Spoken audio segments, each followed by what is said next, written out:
Growing up, I loved this commandment, believe it or not.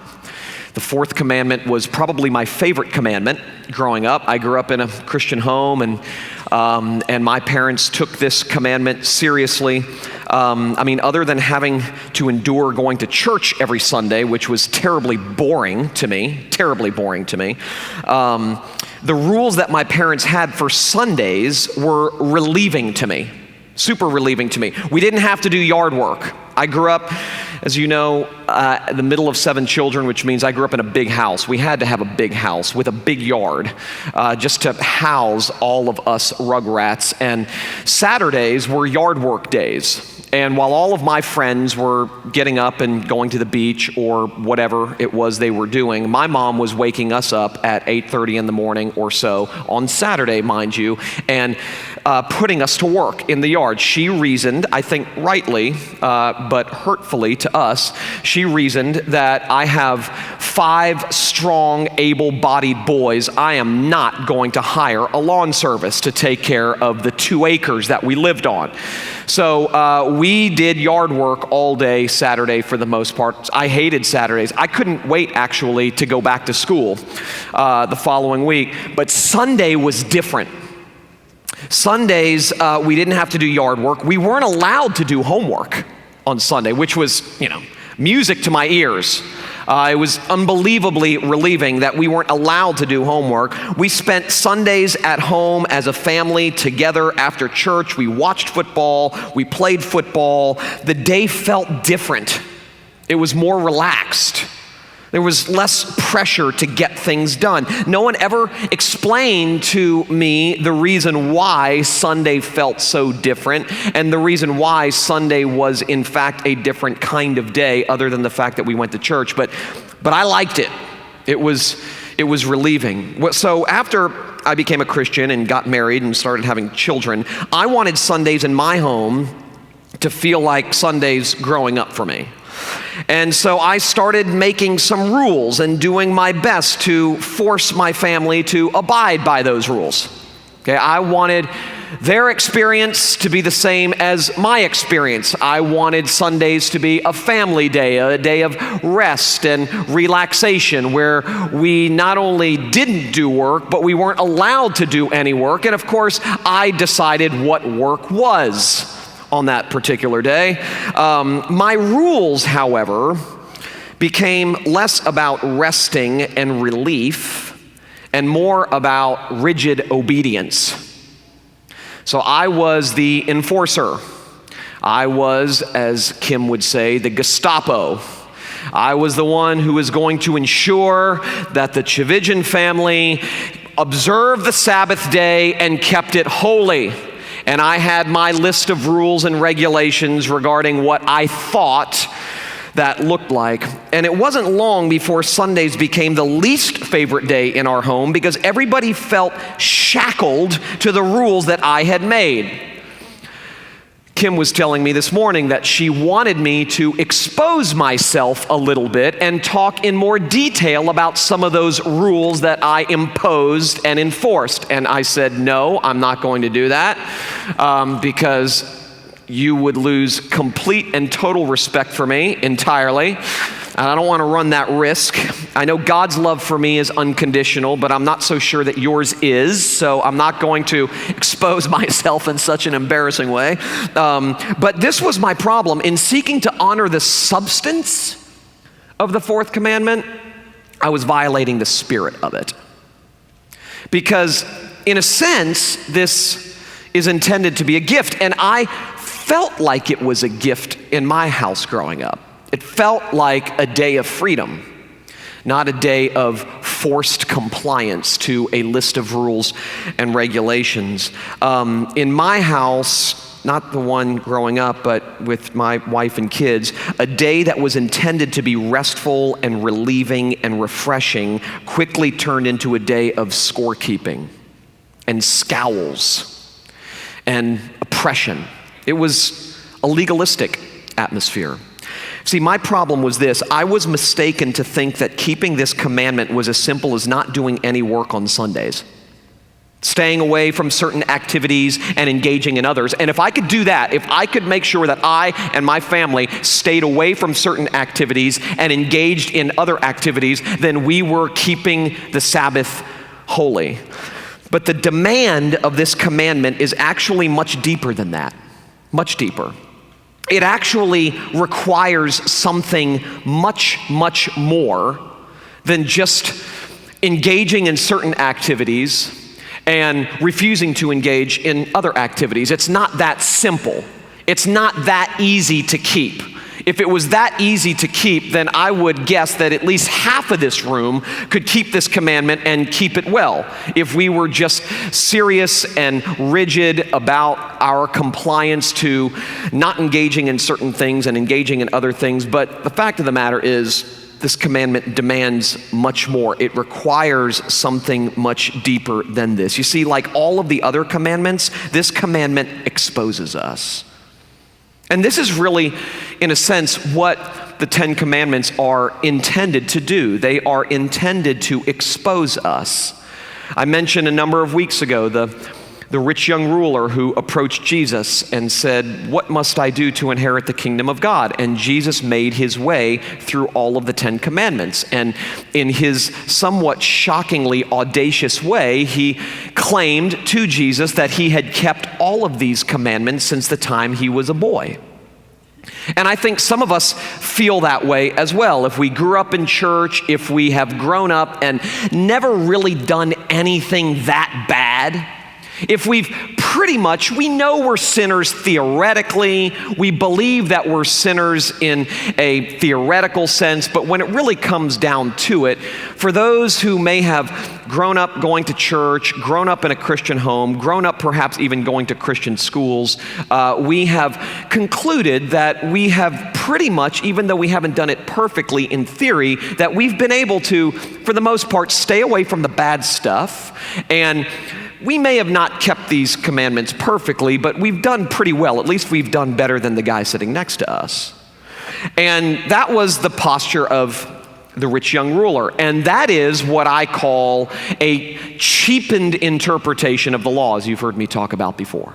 To simply conclude that, like I said last week, that to not take the Lord's name in vain is to say, "Oh gosh," instead of "Oh God," and to never say Jesus Christ in an irreverent way. If we can just do that, we're keeping this commandment, is to cheapen the law. And also to conclude that to keep this commandment, the fourth commandment, all we have to do is avoid certain activities and engage in other activities and make sure we keep those rules. That too is a cheapening of the law. This command demands something much deeper, much more profound than that. And it exposes us when we understand what God is intending to do in and through this command for us and to us specifically.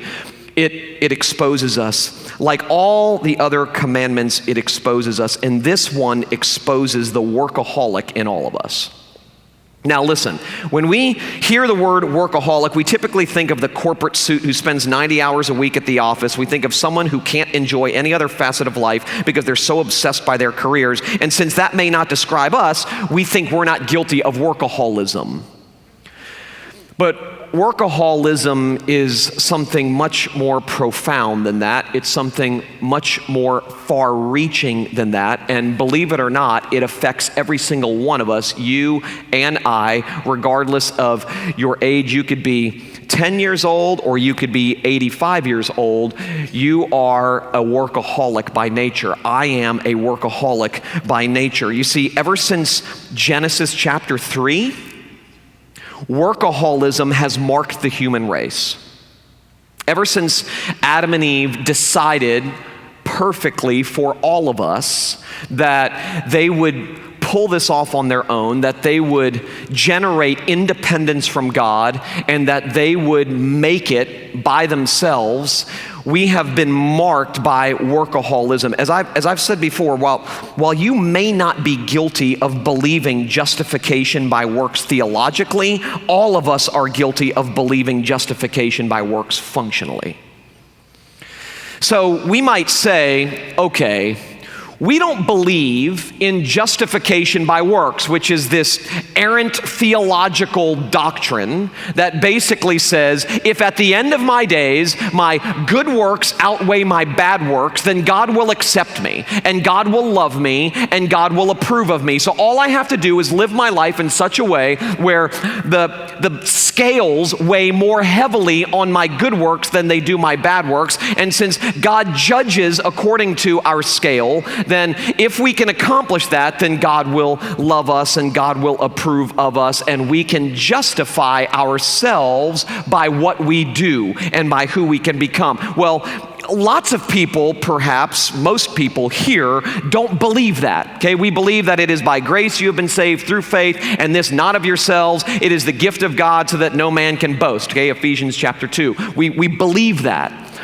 But that doesn't then mean that we don't functionally believe in justification by works.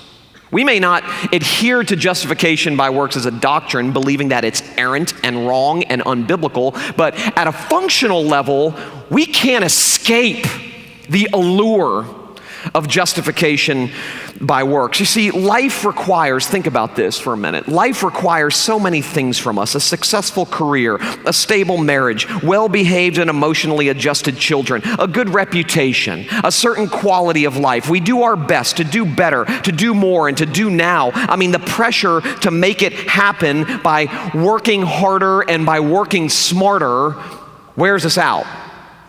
And we feel that weight. We feel that pressure. We all live with long lists of things to accomplish and people to please and situations to manage. We all live with those lists. We live according to justification by works. We feel this pressure. We feel like we have to make it happen. We feel like we have to get it done. And this pressure makes us performance addicts. People who conclude that our identity and our value are directly tied to our performance. So how I look, how intelligent I am, how my kids turn out, what people think of me becomes synonymous with my worth, becomes the anchoring of my identity. We don't even typically realize that this is happening. We're not necessarily conscious of the fact that this is the way we approach life each and every day, but it is, and it has been ever since Genesis chapter 3. To us performance addicts, success equals life and failure equals death. And you know that to be true. When you fail to accomplish something that you have hoped to accomplish, it feels like death. When your kids don't turn out the way that you had hoped they would turn out, it feels like death. When your job doesn't pan out the way that you hoped it would pan out, it feels like death. When you find yourself in your 60s, maybe your 70s, and you realize that you haven't put away the kind of money that you should have put away, and you're experiencing financial distress and stress, you feel like it's a death. But when you succeed, when something goes well, when your kids do turn out the way that you hope they turn out, when you do experience success in the workplace or your relationships are going well, it feels like life. To us performance addicts, and every single one of us is, success equals life. Failure equals death. We all feel the stress to secure a sense of significance, to be accepted, to be validated, loved. And we conclude that if we're going to experience these things, we have to make it happen. We have to make this happen for ourselves. We cannot depend on someone else or something else to make this happen. We have to make it happen. And we feel this weight. We feel this pressure. In other words, workaholism is the attempt to save ourselves by generating our own importance, our own meaning, our own worth by what we do and by who we can become. We become workaholics when it comes to our profession. We become workaholics when it comes to our church. We become workaholics when it comes to our relationships because we're desperately trying to win the approval and the affection of God, of other people, of ourselves. feeling like if we don't win the approval and the affection and the acceptance of God and others and ourselves, then we won't be justified. Our life won't be validated. We feel the burden to make it, to get it done, to impress, to earn, to prove ourselves, to improve ourselves, to succeed. Why? Because our very identity is at stake. We are workaholics, every single one of us, at a pretty deep and not so subtle level. So when we look at the command to rest in this light, we discover that we're all guilty. And to keep this commandment by simply on one day of the week avoiding certain activities and engaging in others is to cheapen the law, to make it doable, to make the bar low enough that we can jump over. And as a result of coming to that conclusion, we don't feel desperate. We feel, in a sense, even though we might not say it like the rich young ruler, at least in that moment, but I do this. I keep this one. I mean, surely, God, here's my resume, you can see. I mean, having grown up in a Christian home, I have, in a sense, kept this my entire life. I hear my voice as the rich young ruler speaking to Jesus. I've done this. I've kept it. But because we are all by nature workaholics, because we are all performance addicts, because we are, in a sense, irresistibly drawn to justification by works, we find ourselves guilty of violating this commandment, because the irony is this commandment commands rest. Rest. This commandment commands that we rest fully and finally because of the work that God has done on our behalf. That we rest trusting that God has done everything we could never do on our behalf. We rest in our dependence on God. We rest in the fact, or we're called to rest in the fact, that all of our meaning and all of our worth and all of our significance and all of those things are ultimately anchored in God's love for us and His calling us to Himself and placing us in His family and those sorts of things, that we are dependent on Him for our livelihood. We're dependent on Him for the very breath that we take. We can now rest because this whole thing is riding on God and His strength, not us and our strength. And that just becomes, in a sense, repulsive to us. I was in New York this past week speaking at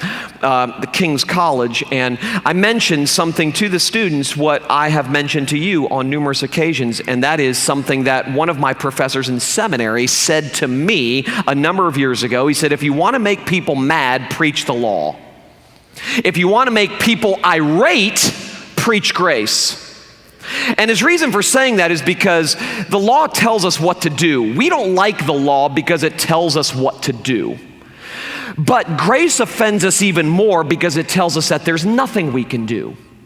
And if there is one thing that we hate more than being told what to do, it's being told that there's nothing we can do. And so here is this command where it almost feels like, if you understand it rightly, it almost feels like the flesh is being ripped off of your bones, because it's saying, rest, do nothing. It's already been done. Relax, rest. You don't have to work to validate yourself and to justify your existence. You don't have to generate your own worth and your own value and secure for yourself a sure and certain identity based on what you do and who you can become. Rest. And that's just impossible for people like you and me, for sinners like you and me. So when we understand that we are all natural do-it-yourselfers, then we understand that we're guilty of violating this commandment perpetually. Not just on Sundays, but perpetually. We're guilty. We are workaholics. We want the kind of rest that comes from knowing we're loved and accepted, but we make the mistake of concluding that we have to work to get it. And as a result, life becomes heavier. But Jesus offers a freer way. He offers a lighter way, a more liberating path. I was reading a fantastic book this past week that I'm not finished with yet by Brennan Manning, who some of you may know. Brennan Manning wrote lots of books. He is now dead, but he was a lifelong alcoholic and struggled, to the point not just where he would go home after work and drink himself to sleep, but he would go on these binges whereby he would end up homeless for 6-8 months at a time sometimes, living on the street. This sophisticated, well-educated man, married, divorced. He started off as a Roman Catholic priest, fell in love with a woman, left the priesthood to marry this woman, ended up getting divorced. If you read his autobiography, which is entitled All Is Grace, it's just a tragic story. Really, almost from the time he came into this world, his life was nothing but a tragedy. I was reading that book on an airplane about 3 years ago actually, and made my way through the first 4 chapters of his autobiography and had to put the book down. It was so depressing. But he produced some of the most amazing sentences, some of the most amazing paragraphs on the grace of God because he was so in touch with his desperate need for it. I've said it before, I've learned more about grace from addicts and prisoners than I have from most theologians. Because those people know how desperately they need it. They haven't just talked about it and theorized about it. They have felt their need for it, and as a result, produced a depth of understanding that has, in many ways, blessed me and set me free. While I was reading one of Brennan Manning's books this past week entitled Abba's Child, and he said this, which, now I've just given you 2 book recommendations, okay? So write them down. All Is Grace, which is a tough read, I'm telling you. All Is Grace by Brennan Manning, his autobiography, and then Abba's Child. And listen, just like any book you read except for the Bible, because every human author is fallen and imperfect and sinful and all of those things. If you're gonna be a reader, you have to be able to develop the skill of chewing off the meat and spitting out the bones. Okay, because there is nothing, I go back and read stuff that I've written myself, okay, in my own books, and I have to chew off the meat and spit out the bones. Okay, because it's not the Bible. Only the Bible is the only book where you don't have to spit out any bones when you read them. So don't go read these books and go, "What? There was a sentence on page 52 that I didn't agree with. Pastor Tullian, are you a heretic?" Okay, if you don't agree with it, I probably don't agree with it. Okay, I'm not telling you read it like it's an infallible book, but those 2 books are heart-wrenching and gripping in a remarkable way. But his book, Abba's Child, that I've been reading this past week, he says this, and it was very telling and profound, and it spoke to me because it spoke to my own experiential struggles. He said, losing our illusions is difficult because illusions are the stuff that we live by. Losing our illusions about ourselves. Becoming detoxed from our delusions about ourselves is very, very painful. It's very difficult because illusions are the stuff we live by. We desperately want to believe about ourselves that we're not as bad as the rapist and the murderer and the adulterer. We want to believe that we are not as bad. We build our lives around an illusion of law-keeping, of goodness, that in the light of God's true law reveal to us who we really are. The law really is, in a sense, like a mirror. It shows us who we really are. And it shows us what we really, really need. And so Jesus here offers a freer way, not the way of justification by works, whereby we can gain a little bit of God's love and favor, and we can experience God's love and favor to a deeper degree if we just stay away from certain activities on Sunday and engage in other activities on Sunday. I mean, this is how arbitrary it is, okay? So, in my home growing up, watching football was not against the rules because it was restful. We sat around as a family, at least the guys did, sat around as a family, we watched the game. I mean, it was like bona fide good family time. Okay, and I know there's probably not a woman in this room who thinks that sitting around watching a football game and screaming and those sorts of things is bona fide family time, but you just don't understand, okay? That is our love language, all right? And so we were allowed to do that growing up, and we were allowed to go outside and play. I had friends whose parents wouldn't even let them go outside on Sunday. Okay, they weren't allowed to watch TV on Sunday. They weren't allowed to watch football on Sunday. They weren't allowed to throw a ball on Sunday, because throwing a ball is, work. And they weren't allowed to do that. They would go to church in the morning, they would go back to church in the evening, and they would basically, pray the rest of the day in between church services. I don't know. But in my home, that stuff, it wasn't a legalistic environment growing up. It was, it was enjoyable, like I said. But the variation of rules and regulations was so arbitrary. Like I said, in my friend's family, he wasn't even allowed to go outside.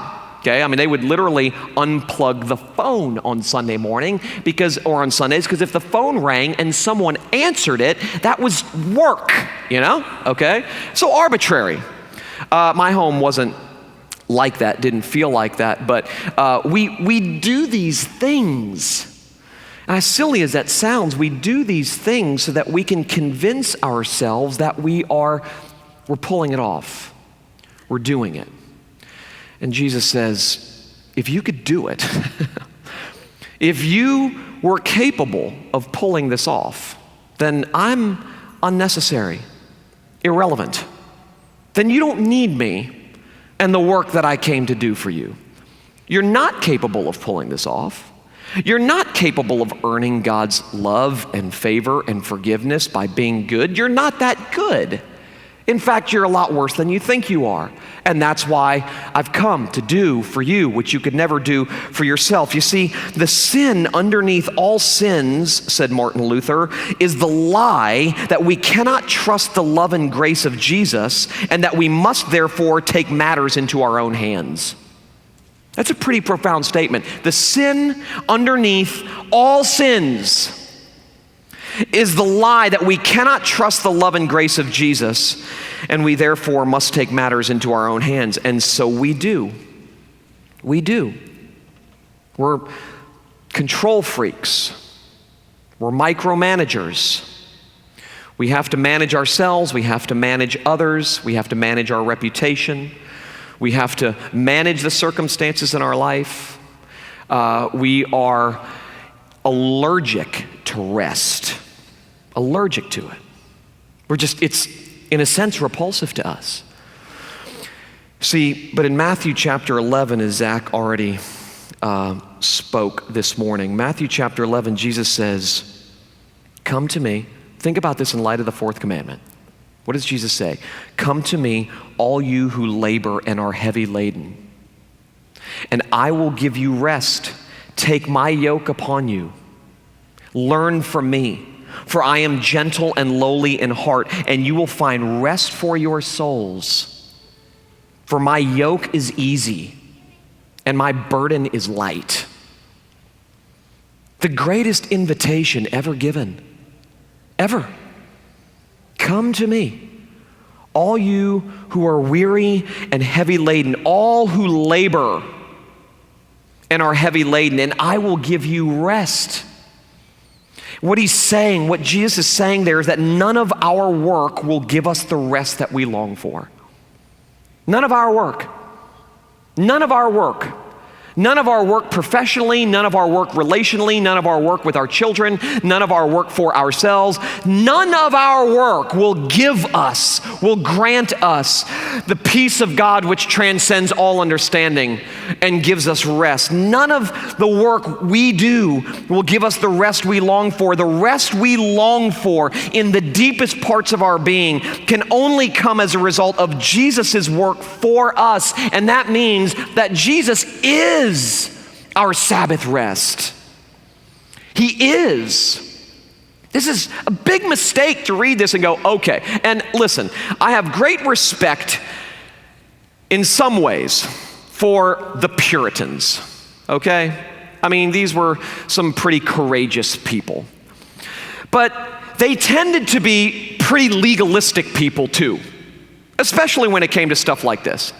I mean, there was a laundry list of things you were allowed to do and not allowed to do. And I always ask myself, when you find yourself developing a laundry list of things that aren't given to us specifically in the Bible, you know what that reveals? It reveals that we believe that if we can just come up with the right list and keep it, that we're pulling this off.